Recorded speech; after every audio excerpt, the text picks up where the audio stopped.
Nitu মাহবুবের diary লেখিকা ত্রিধা আনিকা পর্ব 10। নিতু শাহিদাকে জড়িয়ে ধরে থাকলো অনেকক্ষণ। ফুফু তো নিজের ছেলেকে ভালোবেসেও নিতুর মতো কেমন ভয়ে অস্থির হয়ে থাকেন। এই মানুষটাকে ভালোবাসলেই বুঝি এত সমস্যা? যারা মানুষটাকে ভালোবাসে না তারা যে কি বাঁচাটাই বেঁচে গেছে। আহারে নিতু শোন, আমি ঠিক করেছি সত্যি সত্যি একটা চাবুক কিনে ফেলবো।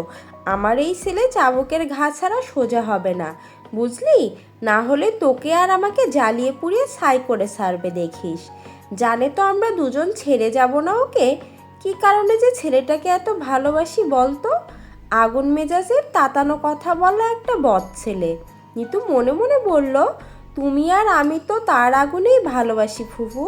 তোমার ক্ষেত্রে তুমি বোঝো না, আমার ক্ষেত্রে আমি বুঝি না। এই আগুনেই হয়তো হাত পোড়াতে ভালো লাগে আমাদের। রাতে বাড়ির সবাই দল বেঁধে শপিংয়ে বেরোবে বলে ঠিক হলো। রুবা জানালো সেও যাবে। মাহবুব তার বাবুকে দেখে রাখবে। নিতুকে ডেকে বলল, বাবুকে রেখে যাচ্ছি, তুই দুধটা একটু বানিয়ে দিস। যদিও মাহবুব বলেছে পারবে। ইস, কতদিন পর যে এমন জমিয়ে শপিং যাচ্ছি। তোর জন্য কিছু আনতে হবে নিতু? কিছু আনতে হলে ফোন করে দিস। নিতুর বিস্ময়ের সীমা রইল না। যাকে তিনি বিয়ে করেছেন তার সঙ্গে বিরোধিতার সীমা নেই, আর যে বাড়িতে বিয়ে করেছেন সে বাড়ির লোকের সঙ্গে তার ভাবের সীমা নেই। নিজের বাচ্চা কোলে নিয়ে বাকিদের শপিংয়ে পাঠাচ্ছেন। অদ্ভুত তো।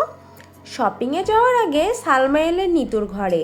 গম্ভীর স্বরে বললেন, দুদিন বিজনেসে বসেই তোর ঘাড়ে আর দুটো মাথা গজিয়ে গেছে মনে হচ্ছে। আমি কি করলাম মা? খবরদার বাবার মতো ঢং করবি না। তুই আর তোর বাপ হচ্ছিস ঢঙের ব্যাপারী। ঢং বেচে বেচে ভাত খাস। ছেলেটার খাওয়া দাওয়া যেভাবে বন্ধ করেছিস সেভাবে চালু করবি। তার খাওয়া দাওয়া বন্ধ মানে? খাননি? সালমা অসহায় দীর্ঘশ্বাস ফেললেন। মেয়েটা কেন মাহবুবের ভালোবাসা চোখে দেখতে পায় না? কেন এত বেপরোয়া? এই পৃথিবীতে সত্যিকারের ভালোবাসার থেকে দামি তো আর কিছু নেই। অথচ মেয়েটা সেই ভালোবাসা রোজ ঘর থেকে বাইরে ফেলছে। কেন বোঝে না ভালোবাসার অনেক জেদ? একবার অবহেলা পেয়ে গিয়ে সে যদি ঘর ছেড়ে যায় আর তো ঘরে ফিরবে না। হয়তো মানুষটা থেকে যাবে, কিন্তু ভালোবাসাটা তো থাকবে না। তিনি তো জানেন ছেলেটা নিজেকে উজাড় করে নিতুকে বিলিয়ে দেওয়ার জন্য সব করছে। ছেলেটা দুপুরে খায়নি, সন্ধ্যায় নাস্তা দেওয়া হয়েছে সেটাও খায়নি।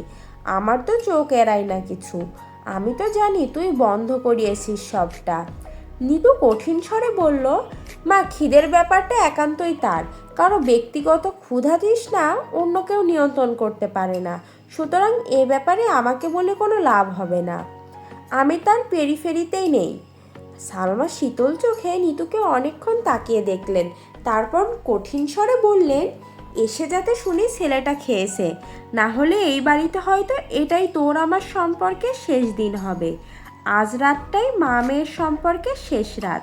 নিতুর খুব করে মনে হলো এই যে তার সামনে দাঁড়ানো মাও একজন মাহবুবের মতো হয়ে গেছে। আচরণ, কথাবার্তা, অ্যাটিটিউড, অ্যাপ্রোচ সব। মানুষটা নিজের সব তর্কশক্তি কি অভূতপূর্বভাবেই না সবার মধ্যে অনায়াসে ছড়িয়ে দিচ্ছে।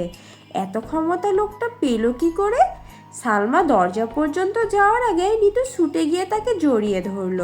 তুমি একদম তার মতো হয়ে গেছো মা। তিনি সবাইকে তার মতো বানিয়ে ফেলেছেন। আমি যাদের আমার প্রাণের থেকেও বেশি ভালোবাসি তারা সবাই আমার সঙ্গে এত ঝগড়া কেন করে? আমার ভালোবাসার দাম কি তবে ঝগড়া? সালমা নিতুর মাথায় হাত বোলালেন। বেশ কয়েকটা চুমু খেলেন আদরে। প্রাণের চেয়ে বেশি ভালোবাসিস? তাহলে সেটা লুকিয়ে রাখছিস কেন? ভালোবাসা দিয়ে হাতের তালুতে আগুন মুঠো করে রাখা যায়। আর তুই ছেলেটাকে একটু বুকে আঁকলে রাখতে পারছিস না? উনি ভালোবাসা বোঝেন না মা, শুধু নিজের জেদটা বোঝেন। তার জেদ হলো সবসময় আমাকে কষ্ট দেয়া, আমাকে বিড়ম্বনায় ফেলে ফেলে হয়রান করা। সালমা হাসলেন। ভালোবাসি আর হয়রান হবি না? তা কি করে হয় বলতো মা? ভালোবাসা যদি পালঙ্কে বসে থেকে চোখ বুজে বুজে ঘুমে ঢলে পড়া হতো তাহলে তো সবাই হাই তুলে ভুলে বিরক্ত হতো রে নিতু। এত হয়রান হয় বলেই তো মানুষ ভালোবাসে। দম বন্ধ করা অ্যাডভেঞ্চার না থাকলে আমাদের কিছু ভালো লাগে বল? সবাই চলে যাওয়ার পর নিতু খাবার সাজিয়ে নিয়ে রুবার ঘরে গেল। মাহবুব টিভি দেখছে, পাশেই বাবু ঘুমোচ্ছে। এক হাতে রিমোটটা থুতনিতে ঠেস মেরে ধরা।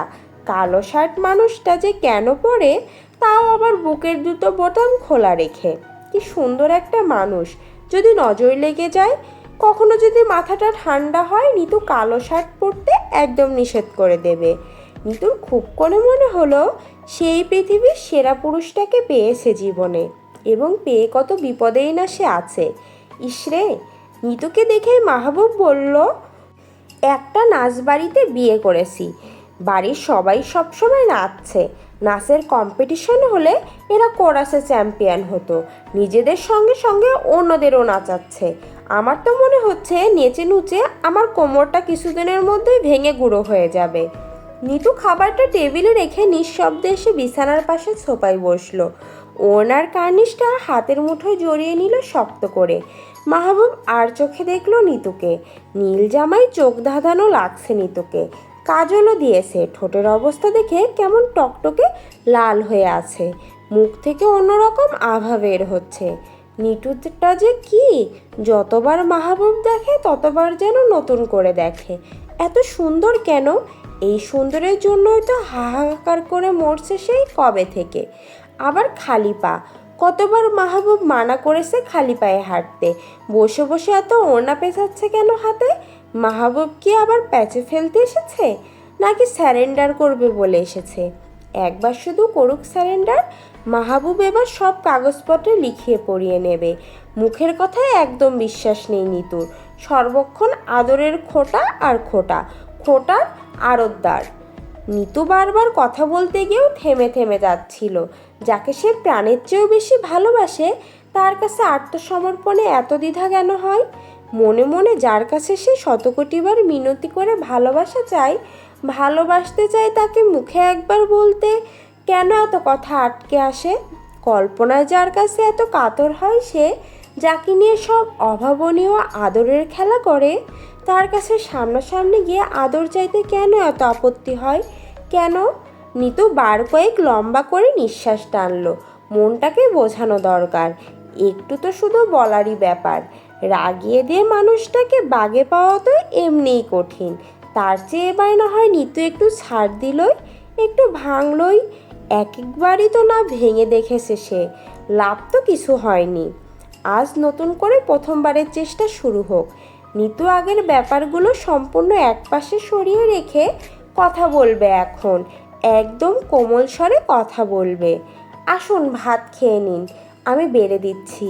মাহবুবের মাথায় রক্ত উঠে গেল। সে কি ভাতের জন্য মরে যাচ্ছে নাকি?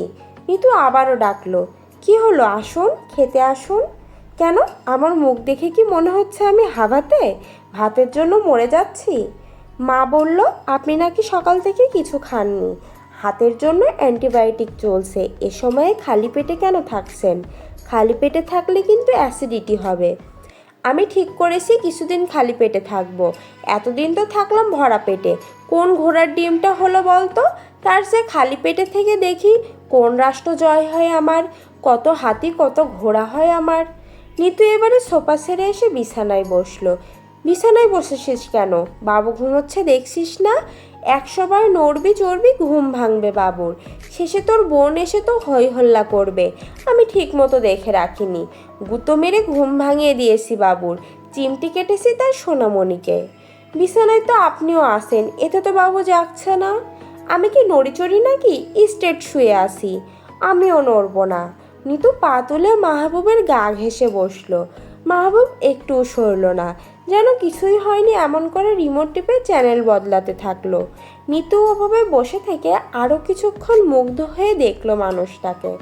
আচ্ছা, এই পরনে কালো শার্ট কালো প্যান্টের রাজপুত্তর, সেটা কি কেউ স্বপ্নে দেখতে পায়? এই যে জাদুকরি চোখ, এই গাঢ় ভ্রু, এই যে মাথার পেছনে রাখা রোমশ হাতটা, এই যে লম্বা শরীরটা, এর থেকে কেন দূরে থাকছে নিতু? সময় তো সে এমনিতেই অনেক খুইয়েছে। আর কেন? সে তো জানেই এই মানুষ সোজা হওয়ার নয়, প্রেমে বাধ্য হয়ে গড়িয়ে পড়ার নয়, আবেগে নেতিয়ে পড়বারও নয়। তাহলে আর থেমে থাকা কেন? আদর করে মানুষটাকে বাগে এনে যেটুকু বিড়ম্বনা কমানো যায় সেই তো ভালো। নিতু এই প্রথম নিজের দ্বিধা, রাগ আর লজ্জার ঝুড়িটা একপাশে সরিয়ে রাখলো। এক কোটি কোটি লজ্জার পর্দ একসঙ্গে ভাঙলো। সে যে কোনোদিনও স্বপ্নেও বলতে চায় না, তাই বলল মৃদু স্বরে, দরজার সিটকিনি আটকে দিই। কেন সিটকিনি আটকে দিবি কেন? এ ঘরে কি চোর আসবে? কি আছে এ ঘরে চুরি খাওয়ার মতো বলতো?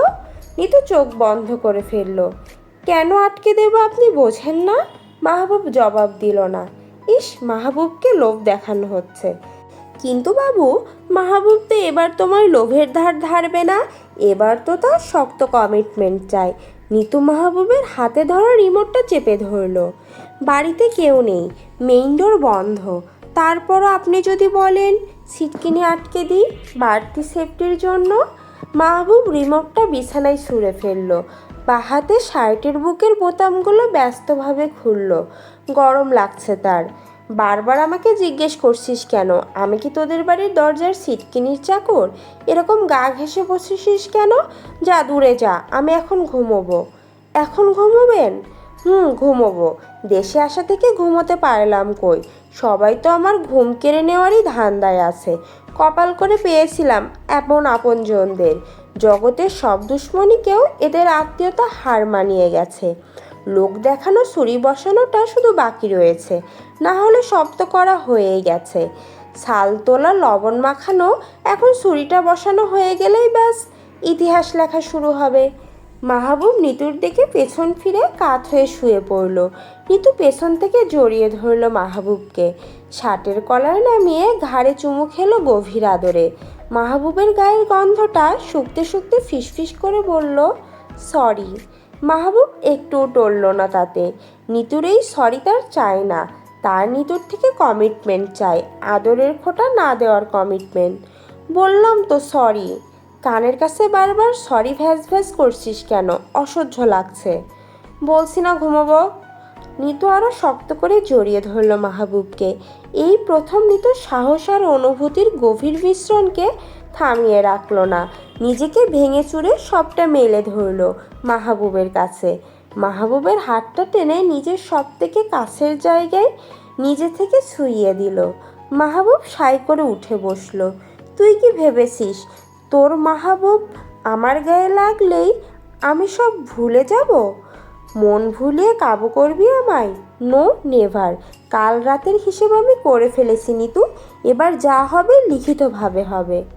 নিতু ভীষণ গাভড়ে গেল। লিখিতভাবে মানে? আমি তো জানি তুই প্রতি সেকেন্ডে মানে করবি। মানে ছাড়া তোদের বাড়ির কেউ তো কিছু বোঝে না।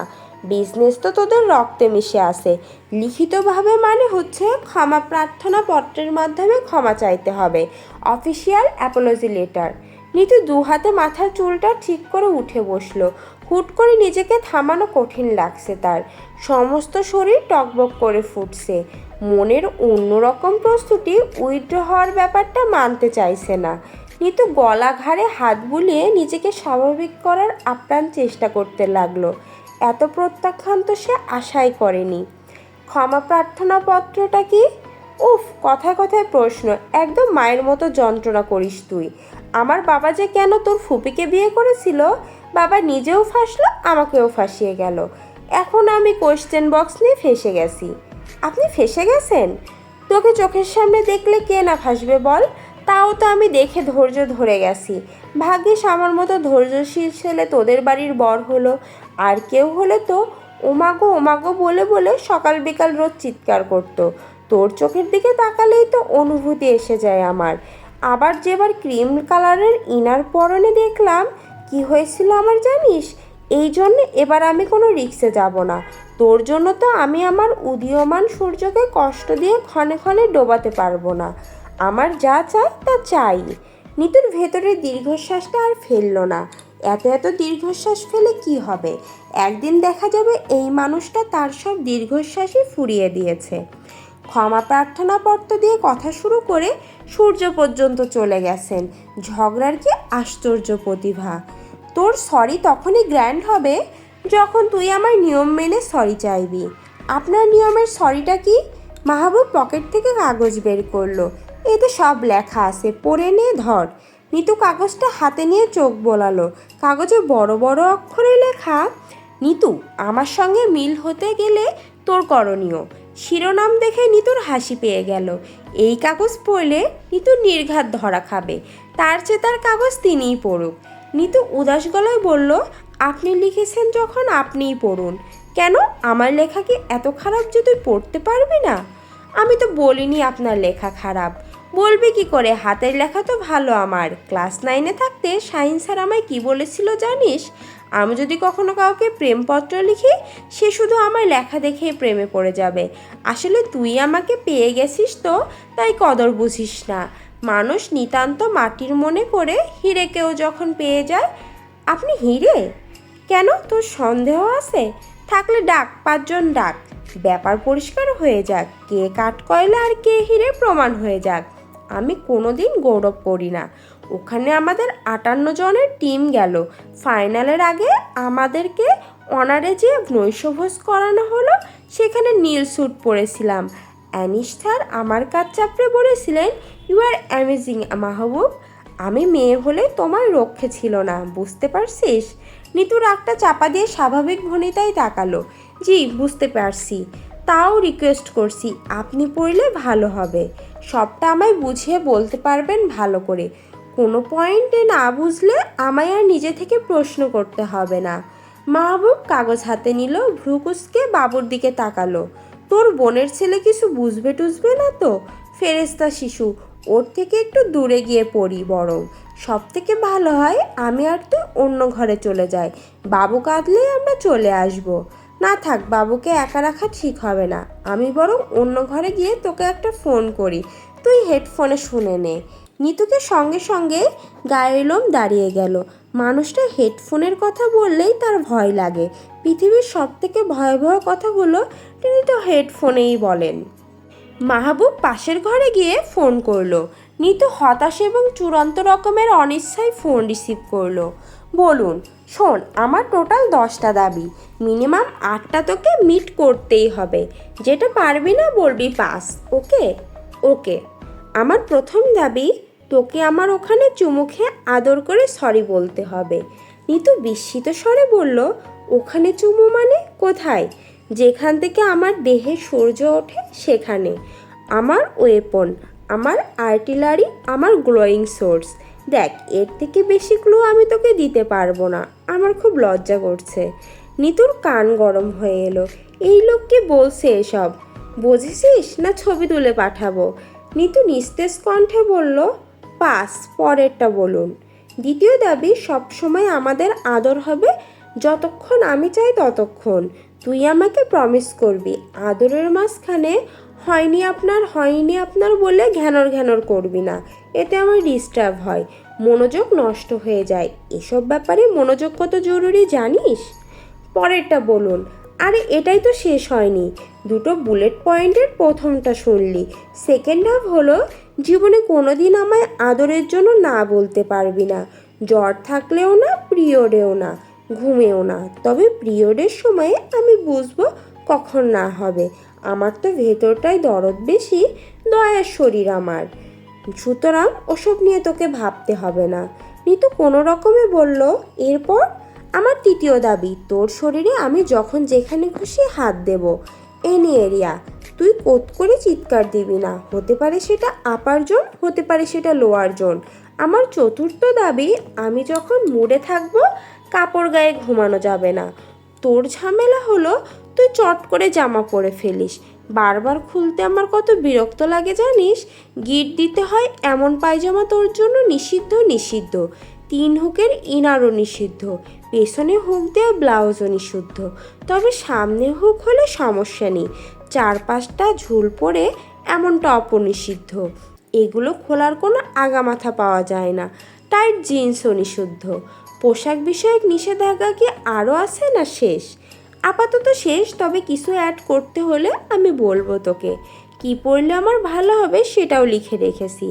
আমার পঞ্চম দাবি, আমার শরীরে যে কোনো জোনে আমি তোর হাত নেব, ডেঞ্জার জোনেও। নিতু অধৈর্য স্বরে জিজ্ঞেস করলো, আপনার সব দাবি কি এই বিষয়ক? আলাদা কিছু নেই? আপনি আমার কাছে অন্য কিছু চান না? কেন, তুই কি আমার হুজুর যে আমি তোর কাছে দোয়া চাইব? তুই তুই আমার বউ নিতু, আপন বউ। আপন বউয়ের কাছে দুটো আদরের জিনিস চাইবো না? তাও আমি ভালো ছেলে বলে সব ভদ্র করে চাইছি। আর আমি তো জানি মনের ভালোবাসা তুই বাসিসই আমায়। শুনুন, আমার মনে কোনো ভালোবাসা টাসা নেই। এরপরে দাবি পড়ুন শুনি। আমার ষষ্ঠ দাবি, আমি কখনোই বালিশে ঘুমোবো না। সপ্তাহে 2 দিন আমি তোর উরুতে ঘুমোবো। 2 দিন বুকে 2 দিন পেটে, 1 দিন ওখানে। যেহেতু তুই আমার সঙ্গে সব সময় থাকবি না, সেক্ষেত্রে সাপ্তাহিক হিসাব আমি রাখবো। সপ্তাহের যে দিনগুলো মিস হবে তার সুদ আসবে। যেমন 2 দিন উরু মিস হলে সেই ক্ষেত্রে সুদ সমেত আসবে। আমি তোর অন্য একটা জায়গাতে ঘুমোবো, যেটা উরুর থেকেও বেশি আদরের, সেরকম জায়গায়। নিতু তোতলাতে তোতলাতে বলল, এসব চিন্তা আপনি করেন কি করে বলুন তো? মাথার ওপর খুব চাপ যায় বুঝলি নিতু, তবু চিন্তা করতে হয়। সবসময় আমি তোর জন্য ভাবি তো, কোনটা তোর জন্য সহজ হবে, কোনটা পারবি কোনটা পারবি না সেটা ভেবেই ঠিক করি। একদম চাপ দিতে চাই না তোকে। তবে তুই যদি চাস, তুই আমার ওপরেও ঘুমোতে পারবি, any parts of my body. সূর্যোদয়ও পারবি, আমি পেতে দিয়ে রাখবো আমাকে। আমি তো চাই তোর সব আশা পূরণ হোক। নিতু ভয়ঙ্কর রেগে গেল। আমার আপনার কাছে কোনো আশা ফাশা নেই মাহবুব ভাই, সো প্লিজ আমাকে এসবে টানবেন না। লজ্জা পাচ্ছিস কেন বল তো? আমি তো তোর নিজের বর, তোকে দিলে তো আমার কমবে না কিছু। তুই তো আমারই, তাই না? নিতু, তুই যদি বলিস আমি মাইনাস প্লাসও তোকে দেব। মাইনাস প্লাসটা কি? মাহবুব ফোনে ফিসফিস করে বলতে লাগলো। নিতু ধমকে উঠল। চুপ করুন মাহবুব ভাই, বুঝতে পারছি লজ্জা পাচ্ছিস। শোন, তুই আমায় কাগজে লিখে দিতে পারিস তোর চাওয়াগুলো। আমি নিক জোসানের মতো তোর সব কথা শুনবো। তুই হবি আমার প্রিয়াঙ্কা চোপড়া। আমিও নিকের মতো বাচ্চা ছেলে হয়ে তোর সঙ্গে সঙ্গে হাঁটবো। সব নির্ভয়ে লিখে ফেলতে একটা কাগজে। আমি সব 100-100 দেব। দরকার হলে নিজের জোন দিয়ে ফেলবো দেখিস। মাহবুব ভাই শুনুন, ভাত খেতে আসুন। বাবুর ঘুম ভেঙে গেছে, বাবু কাঁদছে। আমি বাবুকে ফিডার দিচ্ছি। শর্ত তো আরও বাকি, এসে আগে খেয়ে নিন বলছি। আমি সব শুনবো তো। মাহবুব নিজের হাতে খেতে বসলো না। আমার হাত ভালো হয়নি, তরকারির ঝোল লাগলেই জ্বালা করবে। বাবুর মুখে ফিডারটা আমি ধরছি দে। মাহবুব ফিডার হাতে নিয়ে নিজে বিশাল হা করলো। হা করছেন কেন? ওমা, আমাকে খাওয়াবি না? আমি তো তোর বোনের ছেলেকে খাওয়াচ্ছি, তুই তুই খাইয়ে দিবি আমায়। নিতু ভাত মেখে মুখে তুলে দিল মাহবুবের। মানুষটা নিতুর হাতে খাবার জন্য কত বাহানাই না করে। বিয়ের আগেও কত টাল বাহানা করেছে। এরকম যদি পরেও করে, কি করে সামলাবে নিতু? এই, তোকে বাকি ক্লাসগুলো খেতে খেতে পড়ে শোনাই বরং। এখন না, বাবু জেগে, ওগুলো বরং পরে শোনাবেন। তবে কাগজে সাইন করা নিয়ে আমার একটু ভাবতে হবে মাহবুব ভাই, সময় লাগবে।